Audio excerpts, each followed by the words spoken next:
Nikwambie roho inaowatesa baadhi ya watu ni wafanyakazi.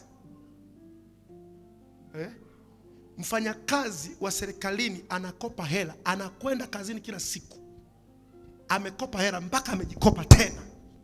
Kwa ukimwona sema afisa hana 100, angalia roho inayoingia ndani yao.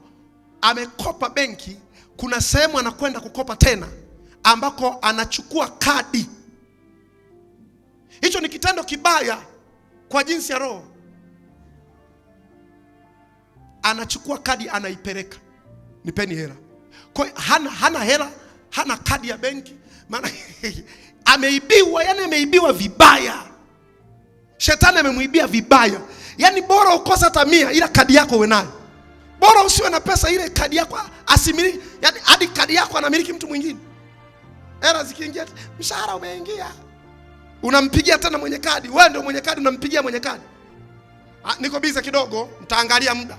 Umeibiwa vibaya kwenye ulimwengu roho.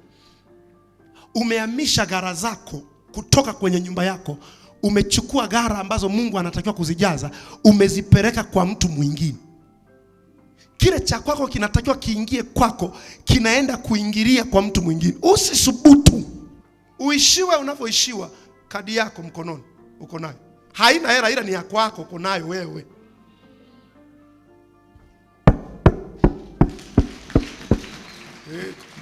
Hata mimi napiga makofi jamani. Hata kama haina hela ni ya kwako. Sasa hiki kitu kinawatesa wengi. Nilimwambia mmoja, ngambia tafuta hela ukakomboe kwanza kadi, alafu rudi nikuombee, uone kama kadi itaisha pesa. Kwa sababu tabia ya deni, ukililipa moyo unasema kopa tena. Yani unakuwa unalimaliza kabisa, linaisha, yani linaisha, unapumua. Hata kama una shida na hela, kopa tena. Unaenda kukopa tena, nikopeshe, unakopa tena. Yani hata kama hauna kazi, kwa sababu ile roho imeshaingia. Ili wewe uwe mtumwa. Ni Biblia inasema hivi. Anayekopa ni mtumwa wa anayemkopesha. Halo. Na siku hizi hatukopeshi hivi hivi, tunaweka na riba. Ulikuwa ujui? Ukikopa tunakuongezea ya juu. Mama sasa, baba hivi anayekopesha alafu anaweka riba, kibiblia ikoje? Kwa nini unaenda kukopa? Kwa nini unaenda kukopa? Kwa nini unaenda kukopa?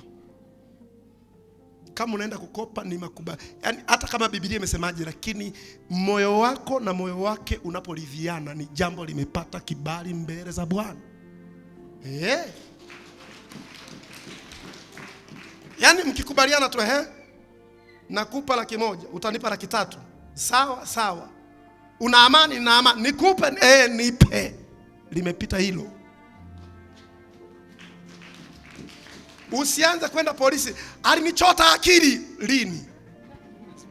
Tunawaambia polisi tuelekezeni namna akili zinavyochotwa. Halo? Tunakope. Wapi wanakopesha hela bila riba? Wapi? Nielekeze. Ni wapi? Kwa uwe tayari. Usipokuwa mwaminifu kwenye mkopo, unazalisha kitu kinaitwa deni. Mkopo sio dhambi hata kidogo, ila deni. Bwana Yesu asifiwe sana. Mkopo hata Mungu anakopa. Anasema amsaidiaye maskini amemkopesha nani? Mungu. Sio deni. Deni ni tofauti na mkopo. Watu hao wananielewa kweli? Ngoja nikueleweshe vizuri. Ukikopa mkopo, aliyekukopesha na wewe, baada ya siku 2 mko wote. Zikiisha zile tarehe mlizokubaliana pesa hiyo imelipwa, yule aliyekukopesha ukikutana naye unafanya hivi. Limetoka kwenye mkopo limegeuka limekuwa deni. Ukipita dukani au salimii kama jana na juzi, Mangi upo? Nipo. Lile deni likishafika kwenye ile tarehe ambayo itakiwa ulipe na hujalipa, ukipita kwa Mangi unachokifanya sasa, kujificha mojawapo ni ishara ya dhambi. Kwa mujibu wa kitabu cha Mwanzo, Adamu alipoona Mungu amekuja kwenye bustani ya Edeni, alifanyeje? Alijificha. Anajificha kwa sababu ya dhambi. Kwa deni ni dhambi. Ndiyo maana Yesu alikuja kulipa deni aliloliingia Adamu. Deni ni roho kamili.